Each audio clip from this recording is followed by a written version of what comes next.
अनि अहिले चाहिँ रातिको कति बज्यो भन्दा 3:10 जति भइरह।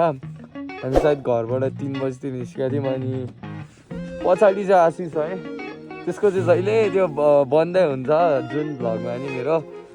अनि हामी चाहिँ पोखरा जान लाग्यो राति 3 बजे, बिहानको 3 बजे।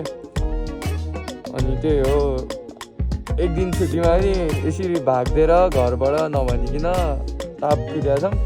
यता अर्को तोर पनि यहीँ है। अनि त्यही हो, हामी चाहिँ ठ्याक्कको त्यो के भन्छ नि व्हाइट गुम्बा जानेवाला बाटो हुँदै गएको, तर आनन्दै भइरहेछ। अब ठ्याक्कै कति 7-8 घन्टामा त पुगिन्छ होला नि।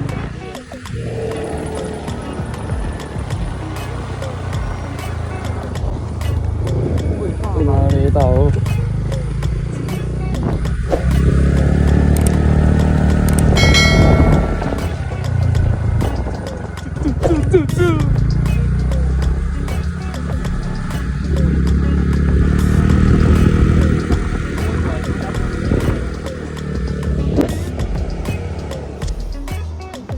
अनि अहिले चाहिँ हामी च्यानो रोकेको लास्ट जाडो यार। के अरे अरूलाई त रहरले होइन करले गर्नुपर्ने हो भन्थ्यो, हामी चाहिँ करले होइन रहरले गर्दा यस्तो भएको। एउटा उठ्या हो यस्तो भयो कि लुगा पनि वाइल्ड पऱ्यो है। जाडो नि भाइ, निन्द्राल पनि लगाइरह। त्यस्तै अब के भन्नु, रमाइलो युवा जोस् आया गाह्रो त्यो। अनि अहिले चाहिँ च्यानो रोकेको हामी, यस्तो जाडो भयो नि त, यस्तो ज्यान पनि तात्छ कि भनेर। अनि अहिले चाहिँ सायद 5 बज्नु लाग्यो मेबी है। अनि त्यही हो, जस्ट गीत सुन्दै स्पिकरमा रमाइलो हुँदैछ। अरू चाहिँ के भन्नु। अहिले चाहिँ हामी कहाँ हो थाहा भएन, तर मुगलिन आउन 46 मिनट देखाएको थियो गुगल म्यापले। अनि लास्टमा चाक दुखिसक्यो यार। धुलो त्यस्तै है, बिच बाटोमा पानी परेर त्यस्तै बिजोगमा यसको जोसमा के जोस यार। लुगा जोसमा आएको मुझी जोस नै भइरहेछ।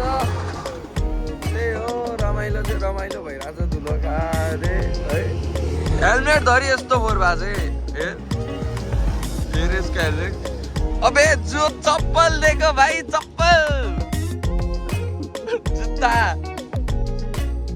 आमा चाहिँ उहाँ के अरे चप्पल लाएर छोरो घर नजिकै गएको होला भने बसिरह होला, तर छोरा भने पोखरातिर जाँदैछ।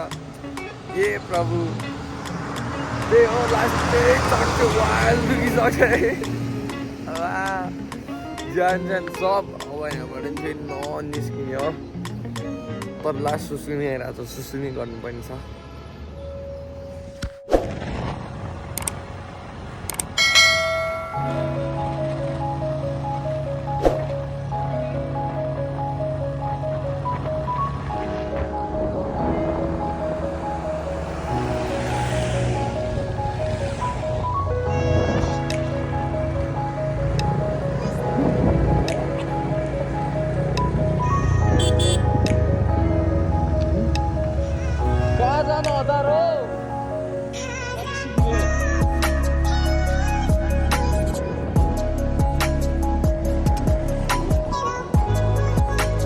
अनि हामी चाहिँ अहिले मुगलिनमा है त्यो ऱ्याङ्गुडली लगाएको छ।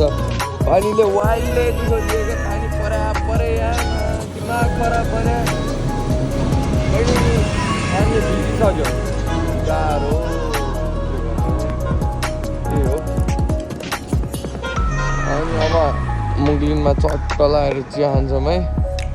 अनि त्यो चाहिँ ऱ्याङ्गुडलीमा गइरहेको छु। त्यहाँ लुगा सफा पनि गर्दैछ। ए हो, यहाँ नि अब जान्छ निस्किहाल्छौँ। उता गएर रेस्ट पनि लिने हो। 3 घन्टा म्याक्सिमम् 3-4 घन्टा रेस्ट लिएपछि त पुरा मजाले।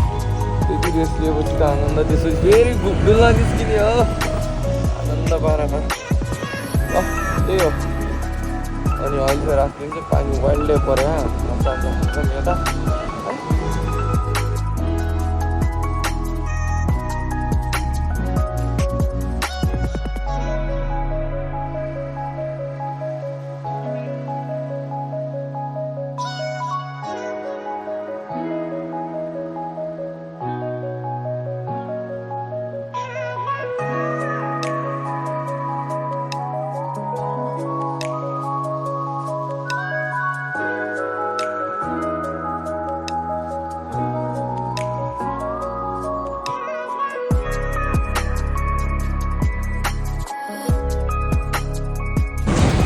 चाहिँ ट्याक्रेको खैरेनीमा थियौँ होइन विनोद दाईको पसल आएको विनोद दाईको पसलले बन्द टेन्सन अनि आशिषले अघिदेखि चलाइरहेको थियो नि त त्यहाँ चोमुको हालत त्यस्तो छ अनि अब चाहिँ मैले चलाउनु लाग्यो अनि स्कुटीको हालत आम्बो भन्नै नपर्ने बबाल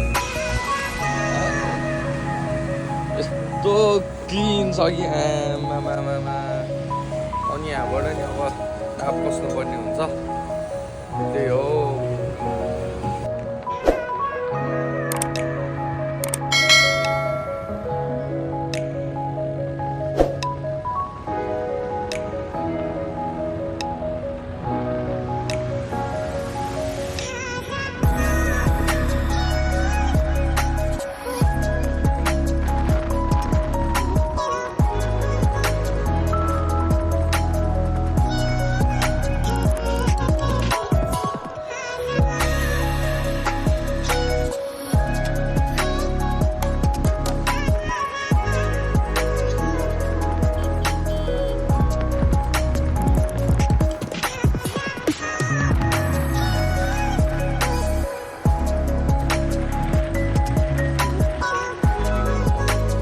अहिले चाहिँ हामी ट्याक्रेको यो दमौली कटेर तर्बु कटेर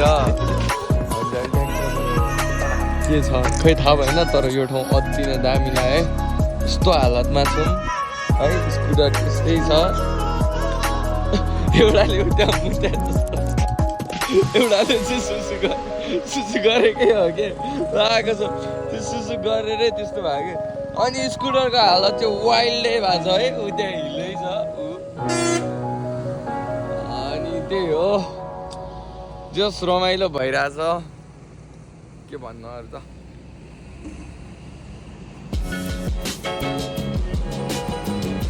बबाल रमाइलो भइरहेछ यार अति नै बबाल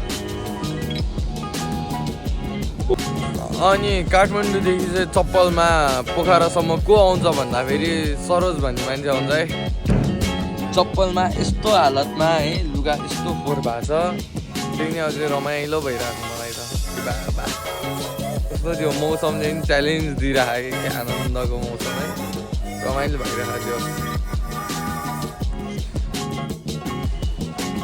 हामी ठ्याक्कैको पोखरामा है लेक साइडतिर एउटा तुर्बिउँ त्यहाँ टाउको दियो भनेर बसिरहेछ अनि पछाडिको भ्यू चाहिँ दामी छ है बबाले यु क्यान सी यस्तो दामी के भन्नु होइन